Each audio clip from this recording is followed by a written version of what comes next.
Unongilam ke NPP, ubak Preston tensong, ulong ba kamdon satya ka jingete ba ka syuki lampang kan lech ke UDP. Hendrei ha ka por ba thau ke sorkar, u Dr. Don Kuparoy, weni kinongilam ba kamrang ba do. Ulu penpau bo kloy ban simti ke syuki lampang, bat baro ki parlok ha ke MDA ki lai kemen ke ni, nomor ba udai weni ki ba kamrang ba do.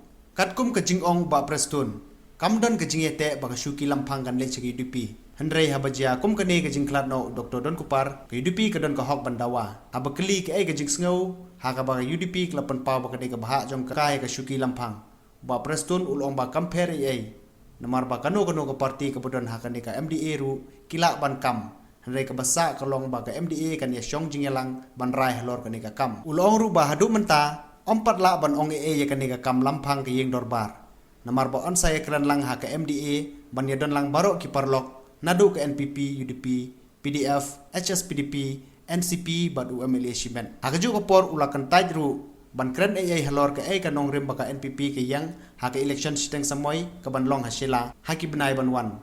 Ulong baka parti kan ya syong ban ya kren halor ke ni kam. The question of misleading does not arise, as I said to you.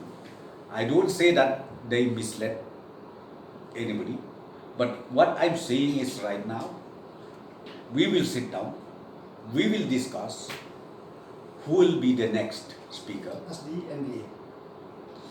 As the MDA. Because as I said to you, all the partners should be also taking that. Now be it NPP, be it UDP, be it any political party, they have their own ideology, they have their own constitution, right? So, how can you say that we have any dispute on that? We don't have any dispute. Okay, if you talk about consensus, we are yet to discuss about it.